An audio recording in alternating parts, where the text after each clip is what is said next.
हमारे हथियारों के पुराने ग्राहक छीन रहा है भारत, और इसके लिए भारत अलग अलग टैक्टिक्स भी अपना रहा है, जैसे कि सस्ते लोन देना, क्रेडिट पर हथियार देना और साथ ही बहुत ही सस्ती दरों पर हथियारों का ऑफर देना। ये सारी रणनीति अपनाकर भारत हमारे पुराने कस्टमर छीन रहा है, जो लगभग 60-70 सालों से रूस से हथियार परचेज कर रहे हैं। और ये बात कह रही है रूसी सरकार से जुड़े हुए ऑफिशियल से, जो कि पिछले 2 साल से लगातार ये बात कह रहे हैं। आप देखिए 2025 में भी इन्होंने यही बात कही थी और अब से 1 हफ्ते पहले भी इन्होंने यही बात दोहराई है। और इसके पीछे का कारण क्या है तो खुद आप आपकी स्क्रीन पर देख लीजिए। रूस का ही एक पुराना हथियार का कस्टमर, जो आज से नहीं अपनी आजादी के वक्त से 1923 से रूसी हथियार परचेज करता आया है, उसने भारत से रिक्वेस्ट करी है कि आप हमें अस्त्रा MK1 मिसाइल दे दीजिए। और ये ह्यूमंगस खबर है, ऐसा इसीलिए क्योंकि अस्त्रा कोई आम मिसाइल नहीं है, ये एयर टू एयर मिसाइल है और ये मिसाइल हर देश किसी को ऐसे ही नहीं दे देता। इतना ही नहीं, अमेरिका भी अपने सभी हथियारों को बेचने से पहले कभी नहीं दे सकता, लेकिन जब बात आती है एयर टू एयर मिसाइल की तो एक बार को अमेरिका भी ठिठक जाता है। यहाँ तक कि पिछले महीने आपने देखा होगा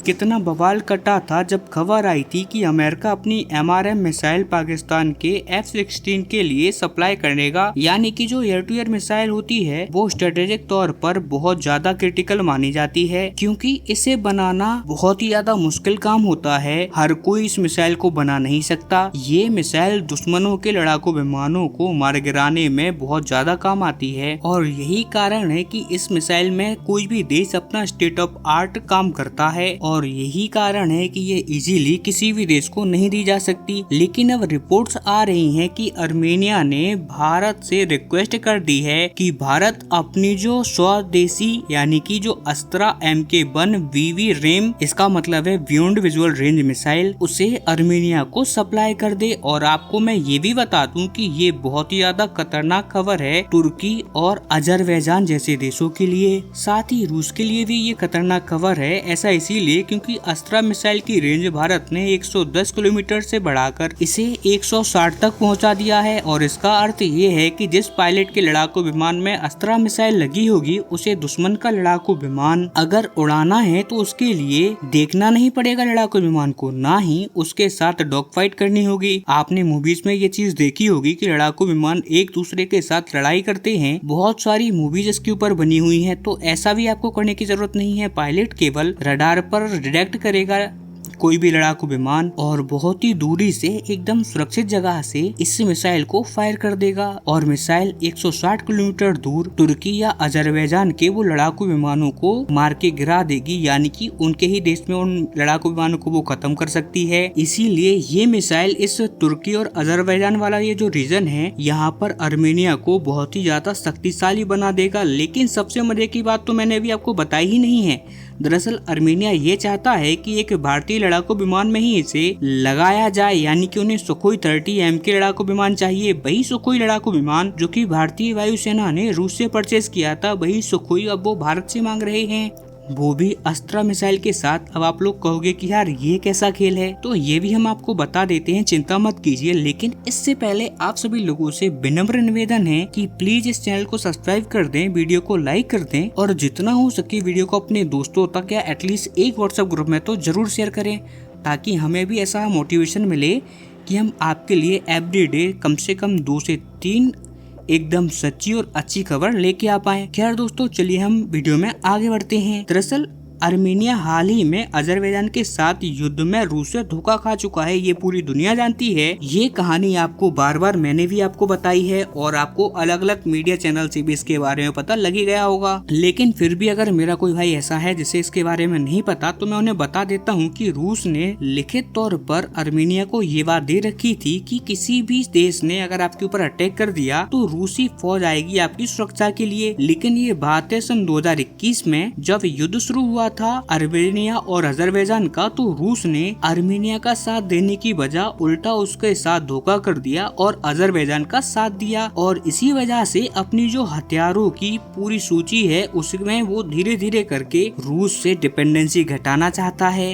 आज तक उसके 100% हथियार रूसी हथियार हुआ करते थे, लेकिन 2021 से आप देखोगे कि धीरे धीरे करके रूसी हथियारों को वो रिटायर कर रहा है और भारतीय हथियारों को वो अच्छी खासी संख्या में शामिल कर रहा है। फॉर एग्जाम्पल, शुरुआत में जो रूस की तोप थी वो सारी उसने अपनी सेना से हटा दी और उसकी जगह पर भारत से तोपें परचेज करी, और इसके बाद उन्होंने आकाश मिसाइल डिफेंस सिस्टम परचेज किया भारत से। इसकी इन्होंने रिक्वेस्ट डाली है अभी। इसके अलावा ब्रह्मोस के ऊपर भी ये बहुत ज्यादा इंटरेस्टेड हैं। अस्त्रा मिसाइल भी ये भारत से परचेज करना चाहते हैं, और अब तो ये सुखोई 30 MKI भी चाहते हैं। शुरुआत में तो ये तेजस भी मांग रहे थे, लेकिन तेजस जो हमारी देसी कंपनियां हैं वो भारतीय वायुसेना के लिए ही नहीं बना पा रही, तो हम बेचारे उनको क्या ही देंगे। इसीलिए अर्मेनिया चाहता है कि सुखोई 30 MKI आप खुद बनाकर हमें सप्लाई करो। अब नो डाउट आपके मन में सवाल आएगा कि यार सुखोई 30 तो रूसी लड़ाकू विमान है, फिर आखिरकार ये लोग ये हमसे क्यों मांग रहे हैं। तो इसके पीछे का कारण ये है कि सुखोई 30 का लाइसेंस प्रोडक्शन का अधिकार भारत के पास है। मतलब कि हम ऑलरेडी हर साल करीबन 12 से लेकर 14 सुखोई 30 भारतीय सरकारी कंपनी HAL के अंदर बनाते हैं। हमारे पास आधिकारिक लाइसेंस है कि हम आधिकारिक तौर पर सुखोई 30 को भारत के अंदर बना सकते हैं, और हमारे पास इसकी पूरी टेक्नोलॉजी भी है। इसीलिए अर्मेनिया चाहता है कि वो रूस से सुखोई 30 ना खरीद कर भारत से सुखोई 30 परचेज करे। अब आप लोग कहोगे कि इसमें कि इसका क्या चक्कर है, तो इसका चक्कर ये होगा कि कल को मान लीजिए अजरबैजान या तुर्की के साथ इनका युद्ध हो जाता है, तो एक बार को सुखोई 30 के पार्ट्स की दिक्कत आ जाती है या इनकी मिसाइलों में समस्या आ जाती है। भाई मशीनरी है यार, कभी न कभी कोई ना कोई प्रॉब्लम आ ही जाती है।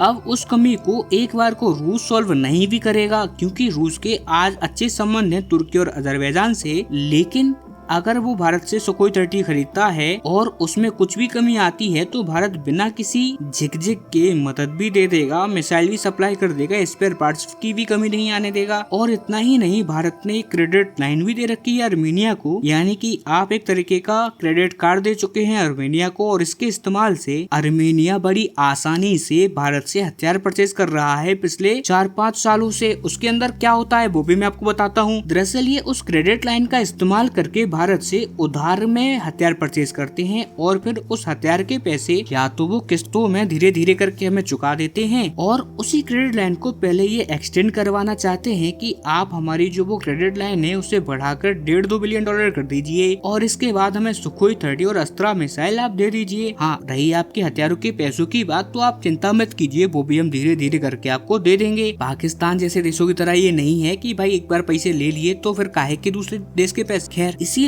अर्मेनिया जब भारत से हथियार परचेज करता है तो बात सिर्फ रणनीति या स्ट्रेटेजी की नहीं आती है, यहाँ पर बात आती है फाइनेंस की भी। इनके लिए भारत से हथियार परचेज करना मोर फाइनेंशियल वाइबल भी है। और अगर हम भारतीय हथियारों की क्वालिटी की बात करें तो भारतीय हथियार चीन के मुकाबले में ज्यादा अच्छे हैं और रूस के बराबर आ जाते हैं। इसीलिए भारत से हथियार परचेज करना इनके लिए ज्यादा सेंस बनाता है। इसीलिए मैं आपको बता दूं कि सिर्फ ये इतनी ही डील तक सीमित नहीं है, ये ऑलरेडी भारत से स्वाति रडार परचेज कर चुके हैं, और अब ये लोग भारत से पिनाका रॉकेट सिस्टम भी मांग रहे हैं। इसके अलावा ये और ज्यादा ATGS यानी कि जो तोपें हैं भारत की वो खरीद रहे हैं, यहाँ तक कि प्रलय और उसके बाद ब्रह्मोस मिसाइल भी खरीदने का ये लोग पूरा प्लान बना चुके हैं। लेकिन ये थोड़ा सा धीरे धीरे परचेज करेंगे, क्योंकि छोटा देश है ये, इनकी इकोनॉमी छोटी है, और उसके हिसाब से ये थोड़े थोड़े ऑर्डर देंगे भारत को, क्योंकि ये इतने फाइनेंशियली अभी ताकतवर नहीं है कि ये एक साथ इतना बड़ा ऑर्डर भारत के सामने रख दें। लेकिन जो बात जानकर आपको ज्यादा खुशी होगी वो बात ये है कि भारत भी इस बात को समझ रहा है, हम भी इनका खून नहीं चूसना चाहते, हम इनकी मदद कर रहे हैं सेल्फ सफिशिएंट बनने में। डिफेंस के मामले में हम लगातार इन्हें अलग अलग लोन दे रहे हैं, ऑलमोस्ट ना के बराबर इंटरेस्ट के हिसाब से। और इतना ही नहीं, हम इनकी इकोनॉमी को भी बढ़ाने में मदद कर रहे हैं, इनके साथ हम अपने व्यापार को लगातार बढ़ा रहे हैं, और हर एक लेवल पर हम इनके साथ हमारे संबंधों को इम्प्रूव करने का ट्राई कर रहे हैं। लेकिन अब आपका सवाल आएगा कि आखिरकार अगर हम इनको हथियार बेचते हैं तो हमें सिर्फ पैसे का ही फायदा होगा या कुछ और भी हमको ऐसा फायदा मिल रहा है? तो जी हाँ दोस्तों, बिल्कुल हमें और भी फायदा मिल रहा है। भारत सिर्फ पैसे के हिसाब से से किसी भी देश से कुछ नहीं करता, वहाँ पर हमारे रणनीतिक फायदे भी होने चाहिए, तभी इन्वॉल्व हम होते हैं। आर्मेनिया के साथ केवल पैसे की बात नहीं है, बात है रणनीति की। तुर्की जिस हिसाब से पाकिस्तान को मजबूत कर रहा है, जिस तरीके से वो ऑपरेशन सिंदूर में खुलकर ड्रोन सप्लाई किए हैं, ये भारत के लिए खतरा बन रहा है। और जब वो भारत के लिए खतरा बनता है तो भारत उसकी सरहदों पर भी खतरा पहुंचा देता है। आर्मेनिया को ताकतवर बनाकर उसे हथियार सप्लाई करके, आर्मेनिया केवल हथियारों का कस्टमर नहीं है हमारा, बल्कि वो हमारा एक मजबूत मोहरावी है जो कि तुर्की के बॉर्डर पर इस हिसाब से ताकतवर बन रहा है भारतीय हथियारों की मदद से कि भविष्य में जब जब आर्मेनिया की टक्कर होगी तुर्की अजरबैजान से, ये भारत का नाम याद करेंगे। और न केवल ये भारत का नाम याद करेंगे, बल्कि भारत का नाम याद करते करते ये अपने नाखूतने चने भी चबाएंगे। और मैं आपको बता दूं कि टक्कर जल्द ही होने वाली है। ऐसा इसीलिए क्योंकि आर्मेनिया इकलौता क्रिश्चियन देश है इस पूरे नेबरहुड में। उसके